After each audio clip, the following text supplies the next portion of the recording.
역대상 28장 1절에서 3절까지 하겠습니다. 역대상 28장 1절로 3절 같이 읽습니다. 다윗이 이스라엘 모든 고관들 곧 각 지파의 어른과 왕을 섬기는 반장들과 천부장들과 핵부장들과 및 왕과 왕자의 모든 소유와 가축의 감독과 내시와 장사와 모든 용사를 예루살렘으로 소집하고 이에 다윗 왕이 일어서서 이르되 나의 형제들 나의 백성들아 내 말을 들으라. 나는 여호와의 언약궤 곧 우리 하나님의 발판을 봉안할 성전을 건축할 마음이 있어서 건축할 재료를 준비하였으나 하나님이 내게 이르시되 너는 전쟁을 많이 한 사람이라 피를 많이 흘렸으니 내 이름을 위하여 성전을 건축하지 못하리라 하셨느니라. 아멘. 하나님과 성전을 향한 마음. 다윗이 왕위를 아들에게 물려주기 전에 먼저 성전을 건축하고 레위 자손들, 제사장들 직무를 위임했죠. 군대 조직, 행정 조직을 정비했습니다. 하나님께서 다스리시는 하나님의 나라를 견고히 세우기를 원했던 것이죠. 그 후에 이제 백성들, 그 아들 솔로몬에게 하나님을 경외하고 성전을 건축할 것을 유언으로 남기고 있는 것이죠. 유언이다. 그리고 이제 성전의 모습, 그가 계시로 받은 성전의 모습까지도 제시하고 있습니다. 1절에 다윗이 이스라엘 고관들, 지파의 어른들을 불러 모았어요. 왕을 섬기는 군대 지휘관들, 장사와 군사들, 감독들, 모든 용사를 예루살렘에 소집했다. 그랬어요. 소집한 이유는 자신의 마지막 유언과도 같은 성전 건축을 부탁하려고 하는, 또 격려하고 명령하기 위해서 불러 모은 것입니다. 예루살렘으로 소집했어요. 성전 건축을 위해서 모든 사람들이 협력해야 된다. 힘을 합쳐서 하나님의 성전. 그러니까 성전 건축이 가지는 의미가 무엇인가? 이것을 좀 진실하게 얘기해주고 싶었던 것 같아요. 성전을 지어라. 격려하고 왜 성전을 지어야 하는지, 왜 하나님께서는 그 성전 건축을 나에게 허락지 아니하셨는지, 이런 것들을 진솔하게 지금 고백하고 있거든요. 그러니까 이 성전에 대한 다윗의 마음, 다윗이 어떤 마음을 가지고 있는지, 또 하나님의 생각은 어떠하신지, 이런 것들을 깨우쳐 주려고 하는 것 같습니다. 오늘 우리에 주시는 말씀이죠. 우리가 하나님과 성전에 대해서 우리는 어떤 마음을 가지고 있는가? 교회와 하나님에 대한, 예수 그리스도에 대한 우리의 마음은 어떠해야 하는가? 이런 걸 묵상하게 되었어요. 지금 27장까지의 말씀들을 우리가 묵상하면서 다윗이 그 행하는 그 모든 일들의 그 동기와 마음의 동기는 하나님을 향한 진실한 사랑이고요. 하나님의 나라죠. 하나님이 다스리시는 하나님의 나라를 세우고자 하는 간절한 열망, 하나님의 나라와 의의를 추구하며 살아가는, 그것을 삶의 우선순위로 삼고 살아가는 다윗의 마음을 우리가 묵상하게 되었죠. 하나님은 그걸 굉장히 기쁘시게 여겼단 말이죠. 이제 그 진실함을 다윗을, 솔로몬을 도와서 함께 해야 될 모든 방백들, 용사들, 지휘관들, 지도자들에게 이것을 지금 격려하고 있는 겁니다.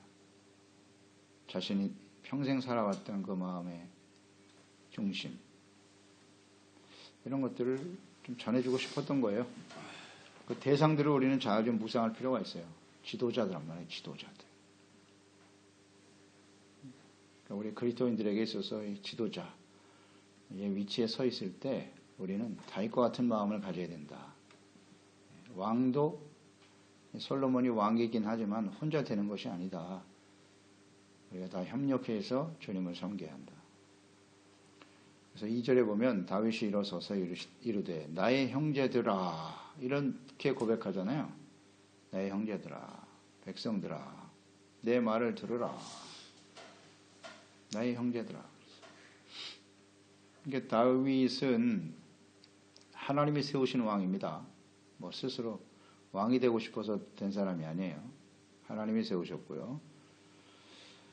또 그에게 절대 권력과 권위를 주었어요. 그러니까 정통성을 가진 사람이에요. 다윗은. 누가 뭐라고 해도 사람들에 의해서 뽑힌 사람도 아니고요. 하나님이 딱 지명하여 세우시는 왕이라고요. 또 성공한 사람이고 성공한 사람입니다.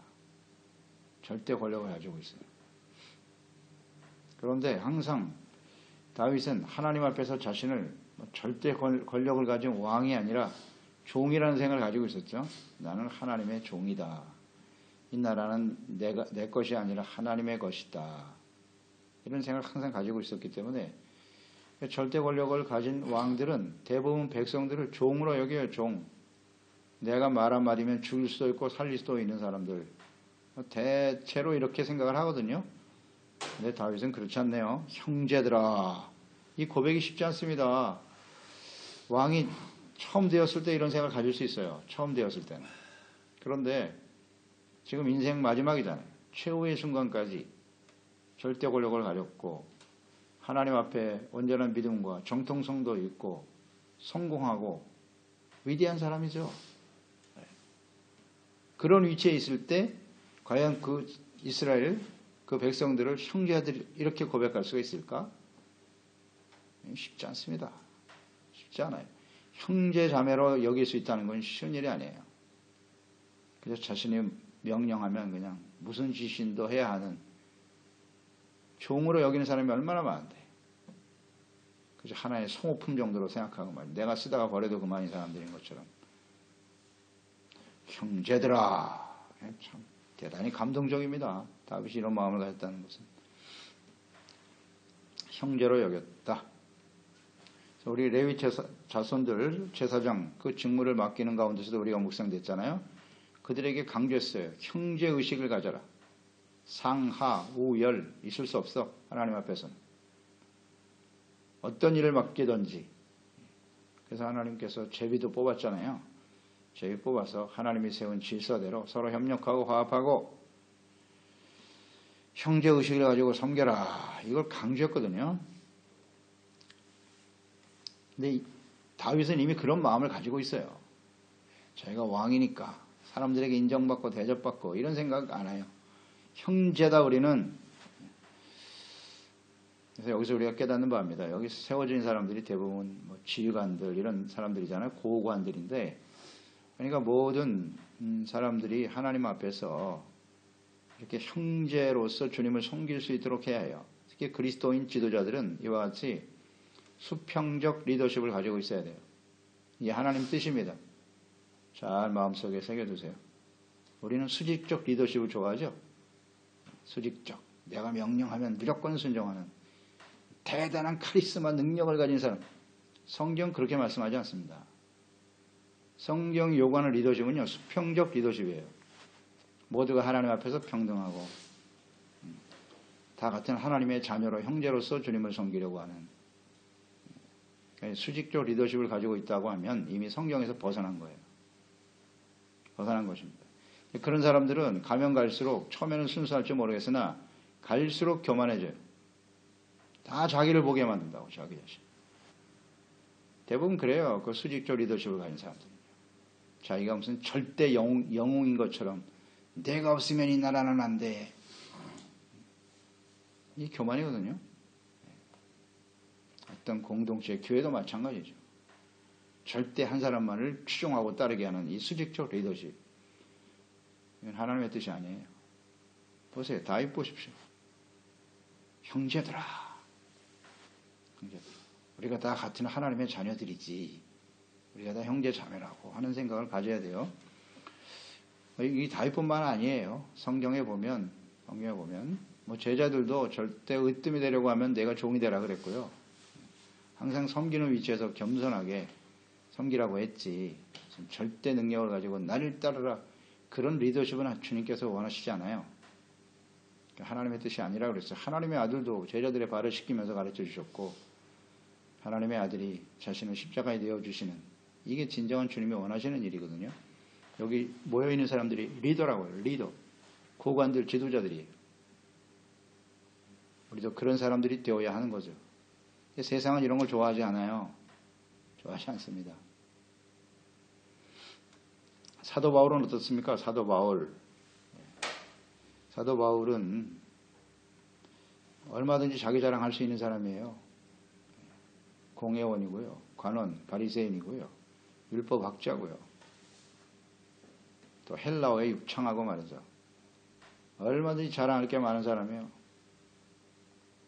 그런 사람이 예수 그리스도를 만나고 변화되니까 수평적 리더십으로 바뀌어요. 그러니까 사도행전의 사도 바울에 관한 그런 내용들을 쭉 살펴보세요. 사도 바울이 그 제자들과 이스라엘 사람들을 부르는 호칭이 무엇인가? 다 형제들아입니다. 형제들아. 살펴보세요. 사도행전의 형제들로 가득하고 바울의 모든 서신서를 보세요. 다 형제들아입니다. 형제들아. 그러니까 그 호칭 자체가 중요한 의미를 갖는다는 걸 생각해요. 내가 상대방을 어떻게 생각하지? 뭐라고 부르지? 언제나 형제들아입니다. 사도행전 13장 26절에 형제들아, 아브라함의 후손과 너희 중 하나님을 경외하는 사람들아 그랬어요. 아브라함의 후손, 하나님을 경외하는 모든 사람 다 형제입니다. 이 구원의 말씀 우리에게 보내셨다라고 외치고 있고요. 로마서에도 그렇고 서신서에도 다 형제들아입니다. 형제들. 그러니까 우리가 형제라는 의식을 가지고 주님을 섬기는 것이 매우 중요하다. 각자 주어진 역할과 사명, 직임이 다를 뿐이지 같은 형제의식을 가지고 섬겨라. 그렇게 대하는 게 필요하다. 그래서 형제우애거든요. 형제우애. 우리가 베드로후서 1장에서 보았죠. 믿음에서 덕, 지식, 절제, 인내, 경건, 형제우애 사랑을 더하라. 형제우애가 상당히 높은 수준의 영적인 성장의 지표란 말이죠. 형제우애 다음에 사랑을 딛고 천국에 가는 겁니다. 이것을 공급하기를 더욱 힘쓰라 그랬어요. 계속 성장해 가다가 그런 사람이 하나님의 나라에 넉넉히 들어간다 그랬거든요. 형제우애, 모든 사람을 형제로 여기고 그 안에서 아름다운 주님의 사랑을 실천해 나갈 때 그것이 정말 주님께서 원하시는 영적 성장이다. 이런 거 우리는 생각합니다. 형제에 대한 생각 자체가 없는데, 개념 자체가 없는 사람이 어떻게 형제 우애가 되겠습니까? 그저 나에게 유익을 주는 사람. 그러니까 사람들을 대할 때 세상 사람들은 다 이해관계입니다.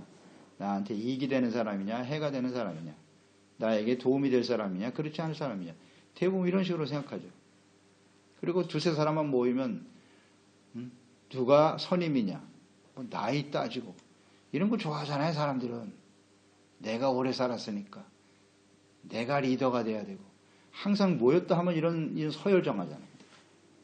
이게 일반적인 사람들의 모습이에요. 조금이라도 자신이 뭔가 다른 사람보다 우월하다라고 하는 것을 나타내고 싶어하는, 이것은 진정한 그리스도인의 모습이 아니에요. 아닙니다. 하나님을 아는 사람들은, 하나님 앞에 자신을 발견한 사람은 아무것도 하나님 앞에 내세울 것이 없어요. 우리는 구원받은 것 자체가 은혜고 우린 다 같은 하나님의 자녀고 형제들이라는 생각을 가지게 돼요. 그게 진짜 거듭난 사람이에요. 그 전에는 조금이라도 내가 남들보다 나은 것이 뭔가 그걸 찾아서 자랑하려고 하고 줄 세우게 하려고 하고, 그리스도인의 모습은 아닙니다. 형제의식이 그만큼 중요하다. 이걸 우리 좀 묵상할 필요가 있고요. 형제 우애를 높은 수준의 영적 성장이다. 그 다음 계속 보면 성전 건축할 마음이 있었다 그랬어요. 다윗이. 그런데 하나님께서 허락지 않으셨다. 그 2절에 보면 다윗의 고백을 보세요. 여호와의 언약궤 곧 우리 하나님의 발판, 이렇게 고백하고 있네요. 하나님의 언약궤를 하나님의 발판, 즉 하나님의 발등상, 이렇게 고백하고 있어요. 이 고백 속에는 그 하나님의 성전 그리고 그곳에 있는 하나님의 법궤가 무엇을 의미하는지를 잘 알고 고백하고 있는 것이에요. 언약궤가 하나님의 발판이다. 언약궤는 하나님이 임재하시는 곳이죠. 그곳이 하나님이 발을 딛고 서 계시는 곳이라는 뜻이에요. 그렇게 알고 있어요, 다윗은. 그래서 그 언약궤를 모셔오려고 했던 거예요, 예루살렘으로. 출애굽기 25장 22절 주님의 약속이죠. 거기서 내가 너와 만나고, 속죄소죠. 속죄소 위, 곧 증거궤, 언약궤 위에 있는 두 그룹 사이에서 내가 이스라엘 자손을 위하여 내게 명령할 모든 일을 내게 이르리라. 주님 약속이잖아요. 법궤 위에 하나님이 계시고 임자여 계시고 거기서 우리를 만나주시고 우리에게 명령하신다. 우리는 그곳에서 선포되는 하나님의 말씀을 순종하며 따를 것이다. 이런 생각이요. 이거 한번 깊이 묵상해 보셨나요? 언약궤, 하나님의 임재하심, 그것이 하나님의 발등상이다, 발판이다. 하나님은 하늘에 계시죠? 우리가 감히 측량할 수도 없는 광대하시고 크고 놀라우신 하나님이신데 그 하나님이 하나님의 성전 법궤 위에 발을 딛고 서 계신다는 뜻이잖아요. 이걸 깊이 묵상해 보셨나요? 하나님의 교회와 성전을 왜 지으려고 하냐 말이에요, 다윗이. 거기에 언약궤를 모시고 성전에 하나님이 임재하신다는 거죠. 발을 딛고 서 계신다, 여기. 그래서 성전을 짓고자 했던 거예요. 그 거룩한 임재 앞에 하나님이 여기 계신다 라고 했을 때 우리의 태도는 무엇일까요? 10편 11편 4절 이 다윗이 그 고백을 보세요. 여호와께서는 그의 성전에 계시고, 항상 이런 생각을 가지고 있는 거예요. 여호와의 보좌는 하늘에 있음이요 그의 눈이 인생을 통촉하시고 그의 안목이 그들을 감찰하시도다. 하나님이 보좌는 하늘에 있다. 그의 성전에 계신다. 그 하나님이 계셔서 사람들의 마음을 감찰하고 다스리고 계신다. 그러니까 이 하나님 앞에서 이런 임재를 느낄 때 시편 99편 5절로 이어지는데요. 너희는 여호와 우리 하나님을 높여 그의 발등상 앞에서 경배할지어다. 그는 거룩하시도다. 여기 하나님이 계시다는 걸 인식하게 될 때 우리가 해야 할 일은 엎드리는 겁니다. 무릎 꿇고 엎드린다는 게 예배의 뜻이거든요. 단어의 의미가 엎드린다는 거예요. 하나님 앞에서. 엎드리는 겁니다. 엎드려서 우리의 죄를 자백하고 회개하고 용서받고 그 하나님의 거룩한 임재를 느껴야만 진실로 엎드려질 수가 있는 거예요. 겸손해진다는 뜻이겠죠. 또 시편 132편 7절에도 우리가 그의 계신 곳으로 들어가서 성전 그의 발등상 앞에서 엎드려 예배하리로다. 발등상이란 말을 계속 고백해요, 다윗은. 하나님이 여기 계신다는 거예요. 인식하고 있었어, 마음속. 우리는 하나님께 교회 나와서 예배드릴 때마다 이 하나님의 발등상을 인식하고 있나요? 여기 하나님의 발을 딛고 서 계신다는 것을 우리가 느끼고 있나요? 이걸 깨닫지 못하면요, 그건 온전한 예배와 제사가 될 수 없어요. 그냥 뭐 예배 행위, 종교 행위 이런 의식을 갖지 못하면, 이런 깨달음이 없으면요 절대 변화될 수 없고요. 그런 제사와 예배는 하나님 받지도 않으세요. 그건 예배도 아니에요. 예배도 아니에요. 하나님이 발등상이다. 그래서 그렇게 성전을 사모했던 거죠. 그러나 함부로 하나님께 나아갈 수 없다는 걸 잘 알아요. 또 다윗은 자신이 얼마나 심각한 죄인인가를 알기 때문에, 그래서 성전이 소중했던 것이고 제사장, 그들이 하나님이 말씀하신 율법대로 하나님을 바르게 섬기는 중보자들이 필요하다. 그러니까 그가 왕이었지만 가장 우선적으로 생각했던 사람들이 레위자손 제사장들이었던 거예요. 그 하나님 발등상 앞에 함부로 나갈 수 없기 때문에 그런 겸손한 마음. 그러니까 이것은 다윗이 레위자손들과 제사장들을 소중하게 여겼다는 것은 오늘날 이 시대에 우리가 하나님의 그 임재하심 앞에 쉽게 나갈 수가 없지 않습니까? 나가면 바로 사망입니다. 그래서 예수 그리스도가 필요한 거죠. 중보자. 예수님이 십자가에서 자신의 몸을 제물로 드리셨잖아요. 대속 제물로 드리셔서 이제는 제사장이 없어도 예수 그리스도를 통해서 하나님께 나갈 수 있는 길이 열렸잖아요. 이게 얼마나 복되고 소중한 일이냐. 히브리서 4장 16절이죠. 그러므로 우리는 긍휼하심을 받고 때를 따라 돕는 은혜를 위하여 하나님 보좌 앞에 담대히 나가게 되었다. 이 하나님의 임재하심, 예수 그리스도의 소중함, 그 십자가의 가치와 소중함을 깨달아야죠. 하나님 앞에 나가는 것이 진정한 예배입니다.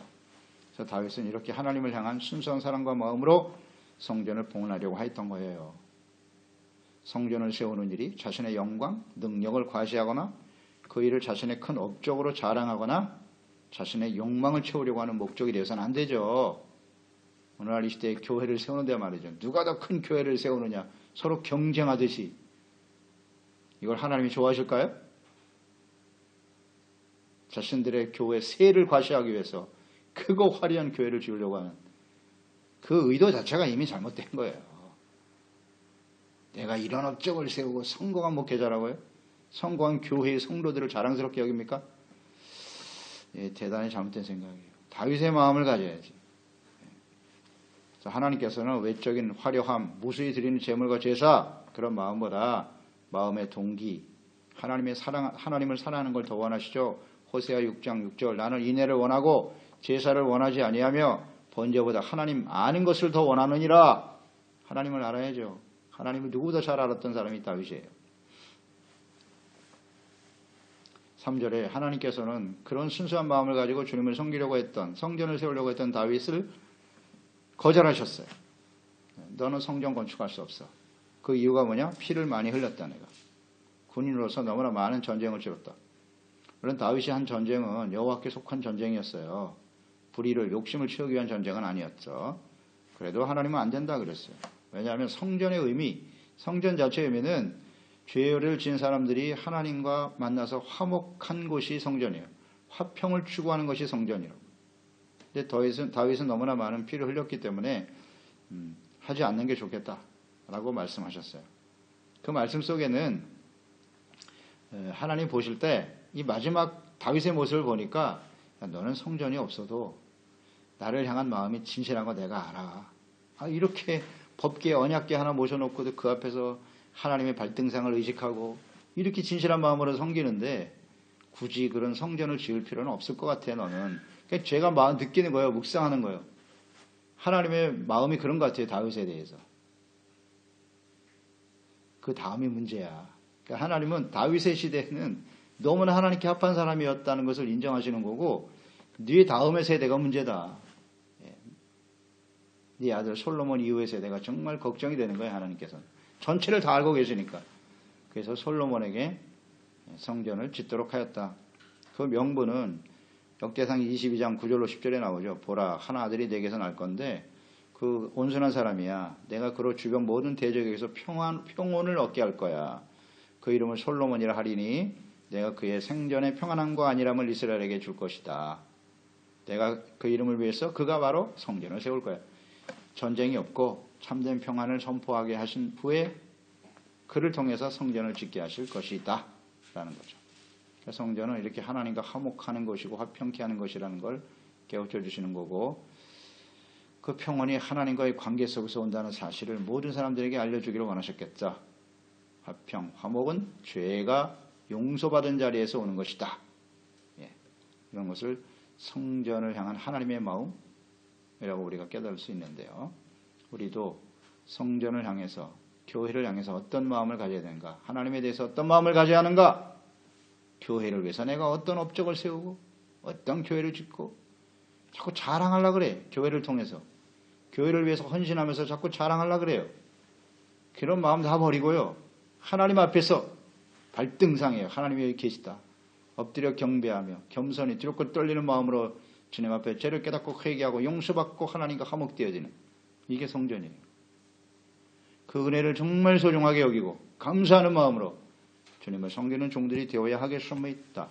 그렇습니다. 하나님 아버지, 오늘도 다윗이 그의 생애를 마감하면서 가장 소망했던 것이 성전 건축이었어요. 성전이 왜 세워져야 하는가? 다윗의 그 고백 속에 잘 나타나 있네요. 하나님의 언약궤를 하나님의 발등상으로 고백했어요. 성전에 하나님이 그곳에 발을 딛고 서 계신다는 것. 하나님이 임재하신다. 하늘 보호자에 계신 하나님께서 낮고 찬한 이 세상에 이 땅에 발을 딛고 우리와 함께 하신다는 것이 얼마나 놀라운 일인가요? 예수 그리스도를 통해서 하나님이 우리와 함께 하시며 예수 그리스도의 몸인 교회 위에 하나님이 임재하여 계시고 그 앞에 우리는 엎드려 경배하고 주님을 섬길 수밖에 없지요. 화려하고 외적으로 크고 놀라운 성전을 짓고 대단한 업적을 세우는 것이 중요한 게 아니라 하나님을 알고 하나님을 사랑하고 하나님 앞에 용서받고 의롭다함을 얻어 하나님과 화목되어지는 이런 진실하고 순수한 마음을 가지는 저희들이 되게 하여 주시고 오늘 하나님의 나라와 의를 구하는 성전을 향한 하나님에 계시는 그 마음, 섬기고 하는 진실한 마음이 우리 소중한 지체들 또 우리 소중한 가족들에게 주님 앞에서는 그날까지 계속될 수 있도록 지켜주옵소서. 예수님의 이름으로 기도드리옵나이다.